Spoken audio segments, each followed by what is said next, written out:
Halo teman-teman, kembali lagi di video Needs to Grow. Kali ini kita akan kembali membahas soal-soal tes intelijensi umum CPNS, khususnya di bagian pengeluaran analitis. Nah, kita akan langsung bahas ke soalnya aja ya teman-teman. Oke, ini adalah contoh soal penalaran analitis, di mana pasti banyak teman-teman tuh yang bingung dan malas membaca ketika banyak bacaan. Dan terkadang suka banget kecoh nih sama urutan-urutan yang emang jadi klausul atau syaratnya. Nah, jadi kita langsung masuk ke soal. Kita coba dulu yuk contoh soal yang pertama. Di suatu taman hiburan, pengelola menetapkan bahwa satu tiket harus digunakan untuk memasuki 4 wahana permainan dengan ketentuan berikut nih teman-teman. Wahana pertama, permainan yang dapat dipilih adalah biang lala, kereta gantung, kemudi putar, mandi bola, balap mobil, rumah hantu, dan istana boneka. Nah, jadi di sini ada berapa? Cuman boleh 4 ya. Cuman boleh 4. Itu aja dulu, difokusin 4 aja dulu. Nah, yang kedua ada mandi bola, kemudi putar, dan biang lala tidak boleh diambil dalam satu tiket yang sama. Ketiga, rumah hantu dan istana boneka wajib diambil tapi tidak boleh pada tiket yang sama. Nah, rumah hantu nih yang wajib tuh harus di-highlight teman-teman. Peserta yang masuk rumah hantu harus juga memilih mandi bola. Nah, jadi ketika rumah hantu dia harus masuk juga ke mandi bola. Yang masuk balap mobil nggak boleh memilih istana boneka. Nah, jika dalam suatu tiket pengunjung memilih balap mobil, area permainan yang lain dapat dimasuki adalah. Nah, sebagai cara cepatnya teman-teman dalam mengerjakan soal penalaran analitis itu adalah cocokkan gini kali ya. Cocokkan jawaban dengan semua klausul atau syarat gitu ya teman-teman. Atau syarat. Nah, ini utama banget ya teman-teman. Oke, kita mulai ya dari yang mana teman-teman? Dari coba ya, kereta gantung, mandi bola, rumah hantu. Nah, kereta gantung itu memilih balap mobil, apa aja yang boleh dimasukin selain balap mobil. Tadi dibilang wajib diambil adalah rumah hantu dan istana boneka ya. Nah, di sini sudah ada rumah hantu. Oke. Kemudian ketika memilih rumah hantu harus memilih mandi bola. Oke. Nah, kemudian di sini kereta gantung. Oke, kita biarin. Karena kita belum tahu ya, ini masih bisa nih. Yang B. Nah, di sini ada mandi bola dan istana boneka. Oke. Rumah hantu dan istana boneka wajib istana boneka, benar. Nah, kemudian peserta yang masuk rumah hantu harus juga memilih istana boneka. Peserta yang masuk balap mobil tidak boleh memilih istana boneka. Oh, tidak boleh teman-teman. Berarti di sini salah ya. Eliminasi yang B karena tidak boleh istana boneka ya kalau kita sudah balap mobil. Oke, kemudian yang C, biang lala, mandi bola, rumah hantu. Nah, rumah hantu oke, bisa. Tapi kalau misalnya di atas ini rumah hantu harus memilih mandi bola, oke, bisa. Nah, tapi di atas di klausul nomor 2, mandi bola, komedi, biang lala tidak boleh diambil dalam satu tiket yang sama. Maka kita juga eliminasi nih yang C. Ini ada mandi bola dan biang lala itu nggak boleh dalam satu tiket yang sama teman-teman. Kita eliminasi yang C ya, karena klausul nomor 2 ya. Klausul 2 tidak terpenuhi. Nah, kemudian yang D. Yang D rumah hantu dan dia mengambil mandi bola tapi ada komodi diputar. Sama ya, berarti juga yang D kita eliminasi dengan alasan yang sama. Kemudian yang E, rumah hantu, oke, rumah hantu harus memilih mandi bola sedangkan dia tidak memilih ya. Eliminasi E, klausul 4 tidak terpenuhi. Nah, seperti itu teman-teman kurang lebihnya, sehingga yang bisa kita pilih adalah yang A, itu sudah benar. Oke, baru nomor 1 ya teman-teman. Yuk kita coba lanjut ke nomor selanjutnya. Nomor 2, sebuah perusahaan swasta yang tengah menawarkan pekerjaan memilih satu dari 6 kantor konsultan yang diwakili oleh Anwar, Bahtiar, Charles, Dadang, Endang, dan Farial untuk melakukan presentasi mengenai pengalaman mereka di hadapan pimpinan perusahaan swasta tersebut. Untuk menyamakan dengan masalah yang ditawarkan, masing-masing wakil perusahaan hanya akan melakukan presentasi satu kali dan memiliki urutan sebagai berikut. Nah, teman-teman perlu dilihat ya, gimana tadi caranya eliminasi jawaban di pilihan gandanya ya. Oke, kita coba yang A. Bahtiar, nah ini ya, kita baca dulu. Bahtiar akan presentasi sebelum Charles. Bahtiar presentasi sebelum Charles. Ini tidak jelas, salah nih. Bahtiar setelah Charles, ini salah ya teman-teman. Kita cari lagi, coba yang mirip. Bahtiar setelah Charles. Nah, ini juga salah nih. Bahtiar itu harusnya sebelum Charles. Oke, sekarang kita cuma punya dua lagi teman-teman, tinggal B dan C gitu ya. Nah, B dan C, Charles akan, kita baca dulu, Charles akan presentasi pada urutan keempat atau terakhir. Charles keempat atau terakhirnya oke ya, masih terpenuhi. Dadang akan presentasi setelah Anwar. Dadang setelah Anwar. Oke, sudah kita dapat yang B jawabannya. Seperti itu ya. Kita cek lagi. Farial akan presentasi sebelum Dadang. Farial sebelum Dadang oke juga. Oke, yang C itu salah ya teman-teman. Farial di sini setelah Dadang dan kemudian Dadang presentasinya sebelum Anwar, padahal harusnya setelah Anwar. Oke, seperti itu masih oke. Nomor 2, kita lanjut yuk ke nomor 3. Nah, nomor 3 teman-teman masih soal yang sama, tapi pertanyaannya beda ya. Manakah dari pernyataan berikut yang salah teman-teman? Anwar akan presentasi di urutan pertama. Ada nggak teman-teman kalau soal mengenai si Anwar?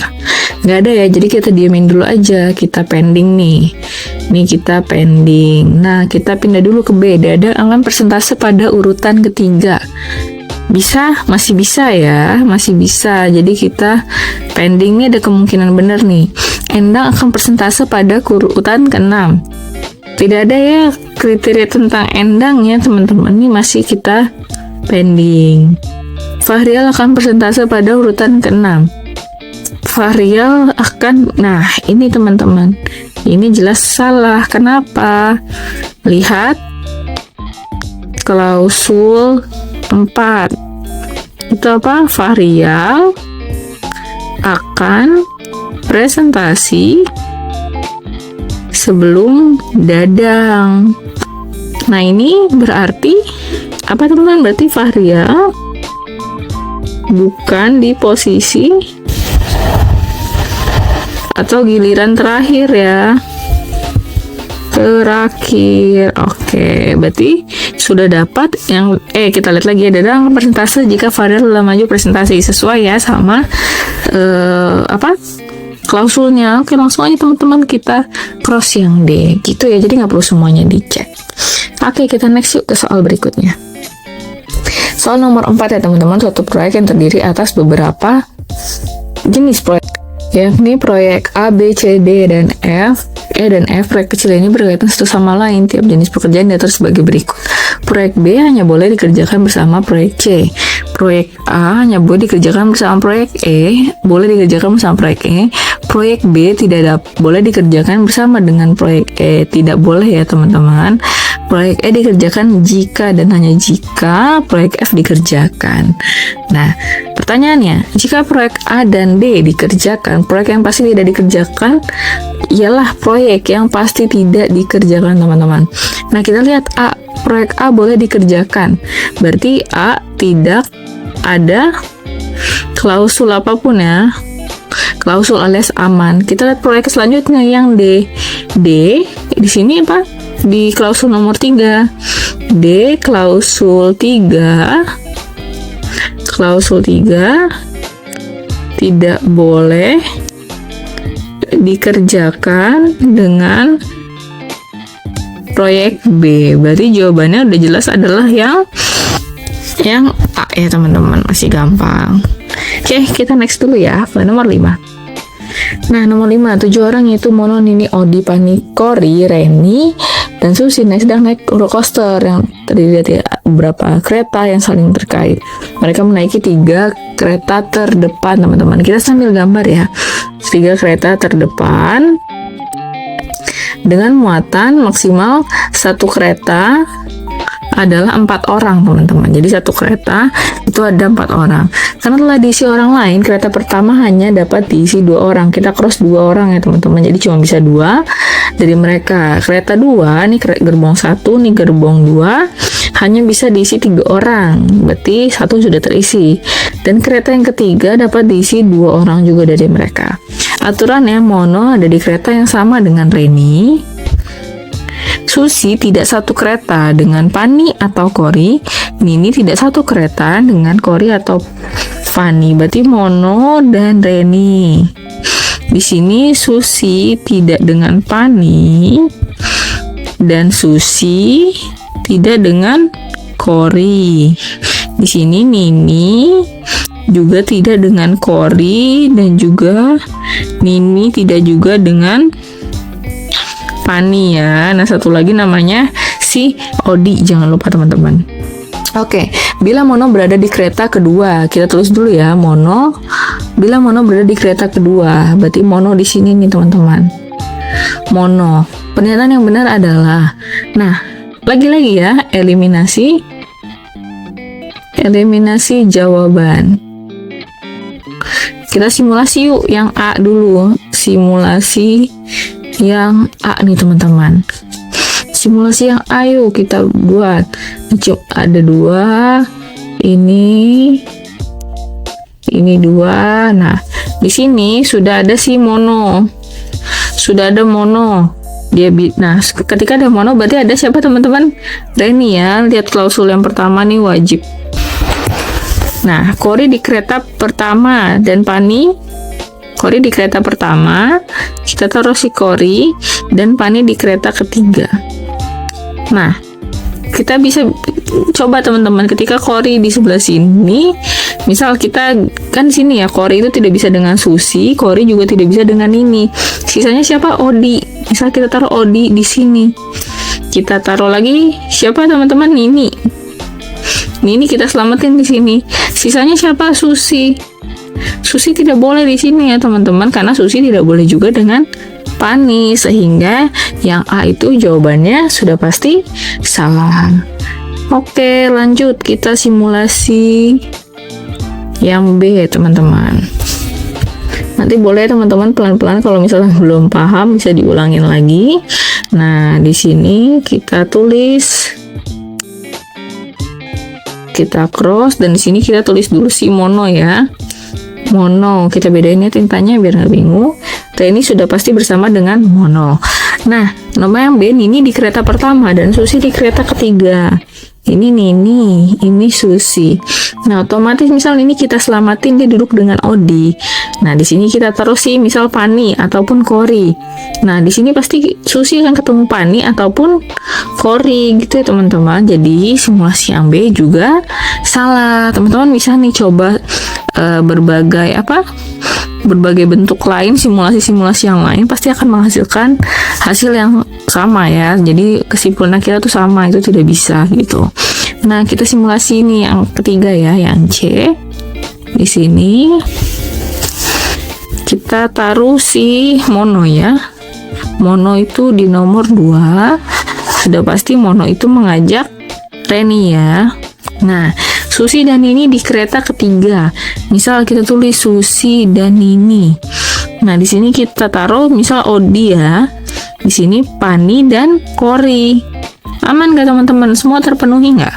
Terpenuhi ya. Susi nggak satu kereta dengan Pani ataupun Kori. Nini tidak satu kereta dengan Kori ataupun Pani. Dan Mono dan Reni satu kereta. Salah. Sudah benar ya teman-teman. Jadi yang C ini udah benar. Oke. Nah, teman-teman bisa nih ya coba lagi untuk yang D dan E diterusin. Jawabannya pasti kurang tepat. Jadi yang tepat itu adalah yang C. Langsung aja untuk menghemat waktu kita cross yang C. Kita next ya teman-teman ke nomor 6. Nah, nomor 6 masih dengan soal bacaan yang sama, tapi pertanyaannya berbeda. Bila Reni berada di kereta pertama, maka pernyataan yang mungkin benar adalah, kita gambar lagi ya. Ini kereta 1, 2, 3 dari depan. Nah, dibilang adalah kita cross dulu, ini sudah ada isinya. Nah, dibilang adalah Reni berada di kereta depan, maka yang mungkin adalah Ketika Reni di depan berarti Mono juga ada di depan ya teman-teman. Nah, kita coba. Odi berada di kereta pertama. Ini jelas salah ya, karena harusnya Mono. Harusnya Mono ya. Pani berada di kereta yang sama dengan Mono. Tidak bisa karena tidak ada kursi lagi. Nini dan Kori berada di kereta yang sama dengan Reni. Nini dan Kori berada di kereta yang sama dengan Reni. Tidak bisa ya menyalahi klausul 3. Ini ya, klausul nomor 3 ini tidak dipenuhi, jadi tidak bisa. Yang D, Kori berada di kereta kedua. Oke, Nini dan yang E kita lihat Nini dan Pani di kereta ketiga. Ini juga salah karena menyalahi klausul 3. Ya sudah teman-teman, bisa nih langsung pilih yang D atau kita coba ya. Kori berada di kereta kedua. Kori itu tidak boleh dengan Susi maupun dengan Pani. Berarti kita taruh di sini Odi dan Kori itu tidak boleh dengan Susi maupun Nini. Berarti kita taruh Odi dan Pani. Di sini Susi dan Nini. Seperti itu ya, sehingga jawaban yang benar adalah yang D. Kalau masih bingung, feel free untuk komen di kolom komentar ya teman-teman. Kita lanjut dulu ke nomor 7.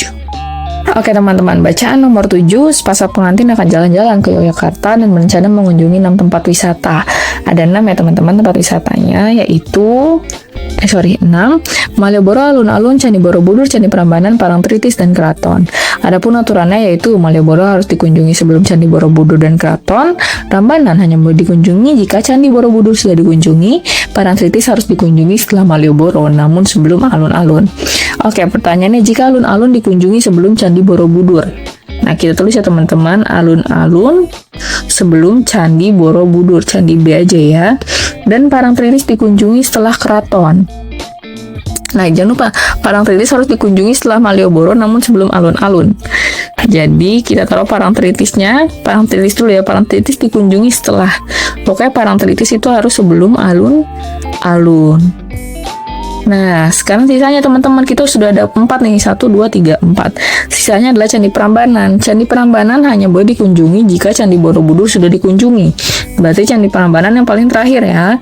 Nah, kemudian untuk Keraton, Malioboro harus dikunjungi sebelum Candi Borobudur maupun Keraton. Jadi Malioboro di paling awal. Nah, sehingga semua klausulnya dapat terpenuhi.